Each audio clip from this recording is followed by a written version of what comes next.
Hello, and welcome to yet another episode of What Would You Like to Learn Today? My name is Will, and today I'm going to be explaining to you all about insomnia, which is one of those things that if you don't have it, you don't notice, but if you have it, you can think of nothing else. Alright? Insomnia, studies show that actually the majority of American adults suffer from insomnia, to some degree, okay? And basically all you need in order to be qualified for a diagnosis of insomnia is to be trying to get a normal 8 hours of sleep and failing, okay? Now, there's some interesting things about insomnia, okay? I mean, there's all different kinds of causes for it, right? It could be because of some disease, it could be because of a brain tumor, cancer that can kill you, or it could be because of stress or psychological issues. There's a lot of different ways to play it, okay? Now, one of the coolest forms of insomnia, in my opinion, just to kind of illustrate what the worst case scenario for insomnia is. So if you're an insomniac, hopefully this will cheer you up. This is called, wrong name. It's called fatal familial insomnia, which is about the best name ever. Fatal familial insomnia, okay? You can pretty much guess what the prognosis of this illness is. Very fascinating disease, one of the rare forms of genetic syndromes that's actually lethal and that continues to get passed down. The reason for that is its dominant trait, if you're heterozygous for it, you can live until about 50 or so, and then you start to show symptoms. So it shows up after childbearing age. If you're homozygous for this trait, though, you don't even make it out of the womb, of course. Now, the symptoms are as follows when the disease comes around. So it's one of those, like, it only shows up randomly, you never know what's going to set it off. But later in life, as I say, there's an age range, anywhere between like 40 to 60, and a little bit on either side. Anyway. So, first thing is for 9 months, it gets worse and worse. You start to be more and more insomniac, and you start to get crazier and crazier. Starts out, you just end up being a little insomniac, get a little anxious about your insomnia, and then you start to get more and more anxious. You start to have anxiety attacks. You start to hallucinate. You only get able to get like a couple hours of sleep a night. It gets worse and worse and worse. By the end of the 9 months, you're to a point where you're not really getting any sleep at all, okay? So, 9 months of getting crazy, okay? And then you've got about 3 months of total insomnia and rapid weight loss, okay? So, during this time, right, you're still crazy, you're still hallucinating, all this different stuff is happening, and you're also shedding pounds. You end up looking like a skeleton. Alright, your last bit is going to be 6 months, which is spent in demented and dying, okay? Basically, dementia takes over, you can't really distinguish reality from fiction. You're constantly in like a dream state, and well, reality is no longer real, neither is dreaming, you're totally out of it, eventually you just kind of pass out and die. So insomnia can kill you. It's something that messes up the thalamus. It's like a protein deficiency. Anyway, cool to think about it, right? Now, what insomnia basically does to you, if you have it bad, it creates symptoms that are, well, they're actually pretty similar to overdosing on Ambien. So you know how if you do too much Ambien and then you don't go to sleep, you start to feel sleepy.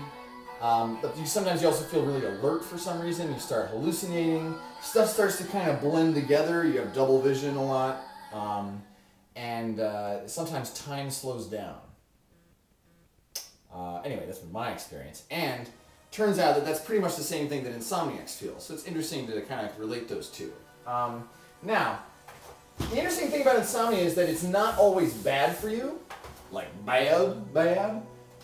Somebody did a study on this and looked at graphed mortality versus length of sleep, and came up with some interesting ideas. So this is mortality, basically saying how often you died, okay? And then this is amount of sleep each night in hours, okay? So it turns out the best amount of sleep is 7 hours, okay? And that's where you have the lowest mortality.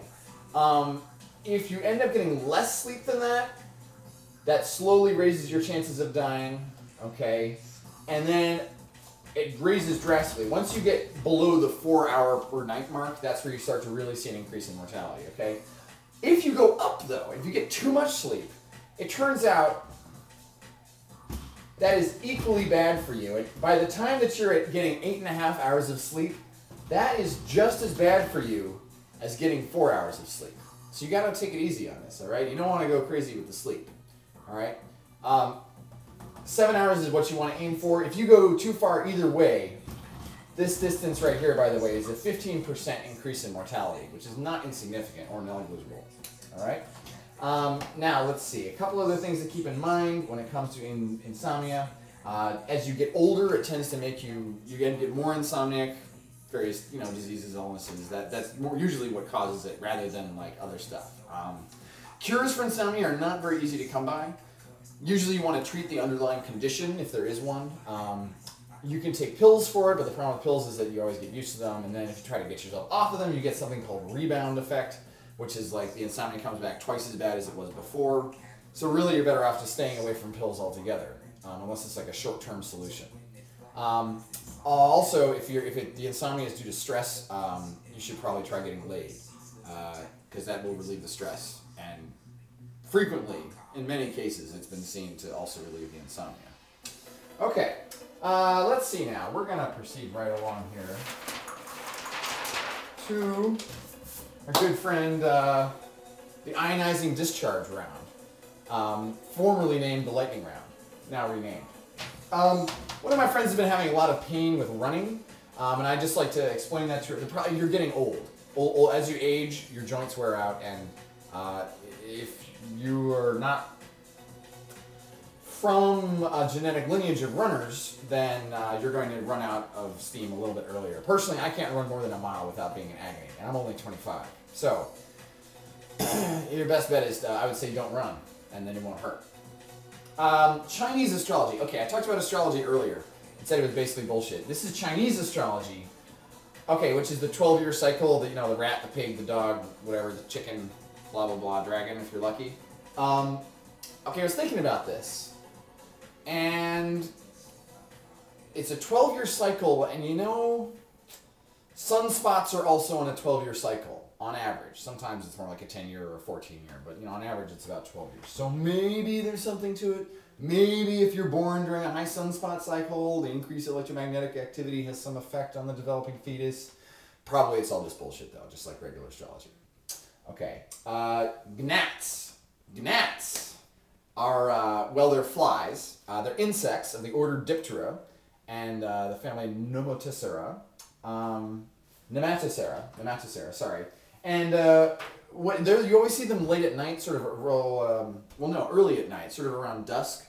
The males form these mating patterns that looks kind of like, they're called ghosts, right? But it's like a whole flock of them flying around in this little kind of formation that's constantly in motion. And you always walk into it when you're not paying attention. They don't bite. They're not paying attention to you. They're trying to get laid. And this is their way of like attracting attention from female gnats, okay? Lastly, cosmeceuticals. Cosmeceuticals are cosmetics that are alleged to have pharmaceutical qualities. They are not evaluated by the FDA, and therefore there is absolutely no substantiation to any claims of having ameliorative health effects. Your best bet is to steer clear of these fish oils. All right. I hope that answered some questions. Now, I'm starting to run low on questions here. I need more questions. Please ask me more questions, okay? Thank you. Have a good evening. Try to get some sleep, but not too much.